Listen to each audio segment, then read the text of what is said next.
The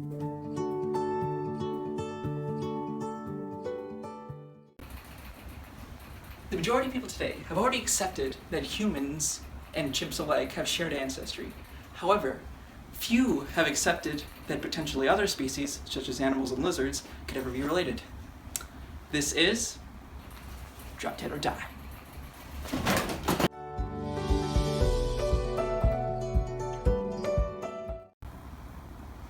But how do biologists come to understand these relationships between species? Two sources. The first, the fossil record, and the second, the extant species we have today. While often useful, the fossil record is also prone to their own taxonomic bias. Some species, of course, preserve better than others. Where some may have solid structures, such as bones and shells, others may not. On the other hand, some simply are just in the ideal conditions that prevent decay, such as an arid desert. Additionally, the fossil record is also perpetually incomplete. Of the 250,000 species that have been described thus far, less than 1% actually are representative of all living species that once existed. Despite the fossil record's shortcomings, it also has allowed us to map the past and relate species that we wouldn't have been able to before, such as rats, felines, and even lizards.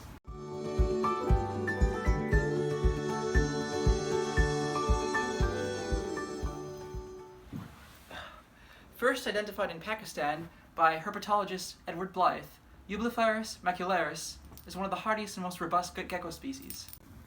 Unlike other geckos who prefer sandy habitats, leopard geckos prefer to settle in humid environments such as crevices amongst rocks, and even in between bricks of buildings.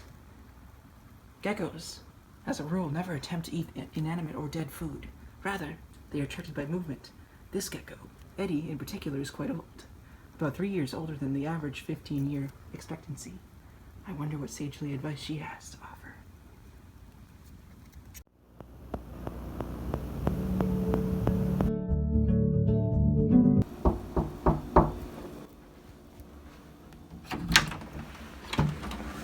The fossil record allows us to trace the phylogenetic relationships and earlier evolution of species known as amniotes, coined after their amniotic cells. Of course, these relationships also tell us that they split into two lineages: synapsids and cerapsids.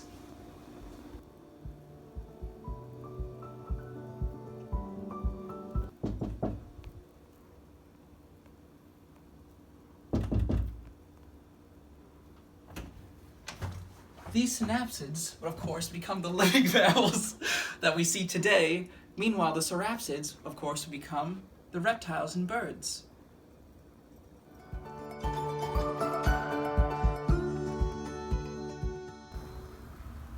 It is often suggested that the emergence of placental mammals coincided with the Cretaceous extinction.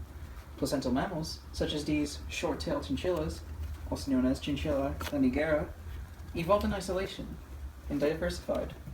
While once abundantly distributed along the mountains of South America, the species has repeatedly been on the brink of extinction. Their fur is known to be one of the most desirables of pelts, leading to hunting peaking at 1.5 million per year at its peak. Overexploitation and their low reproductive rate of 1 or 2 litter per year has contributed to their decreasing population density over time, to the point where non-captive populations have not even been documented in the wild since 1953. Non-captive chinchillas ever since have been an endangered species with little success in re-establishing an effective population size once again.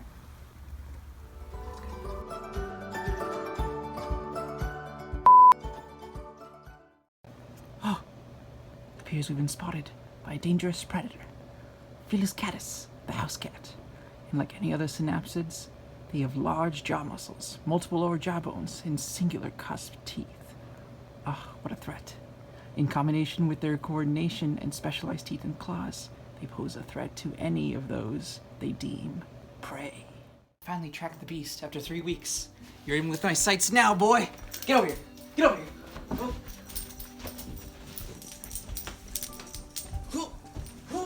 Oh. I got him! Oh, ferocious one. No! Oh. Oh.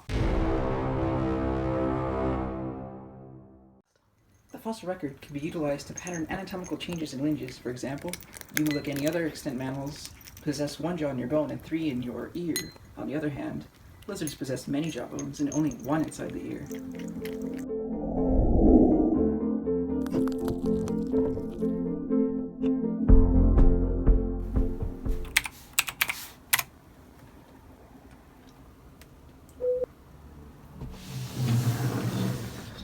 In many species, ancestral traits that you see observed in the developmental cycle often provides a great hint at past evolutionary relationships, one example of which is between mammalian and lizard jaw structures, which suggests, of course, some strong homology.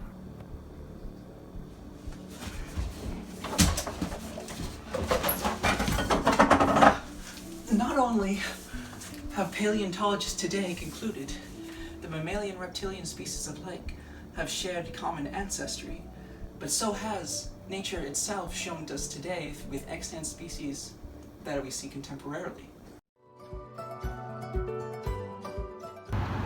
Recognizing and understanding the relationships between species is crucial, as not only does it allow us to interpret the natural history happening around us, it also informs our decision-making when it comes to agriculture and conservation. Perhaps by gaining the knowledge from both past and present, we can prevent the untimely demise of many species and ensure fitness for many others, and avoid perhaps the untimely fates of those such as the chinchillas. I've been your host, and this has been Drop Dead or Die.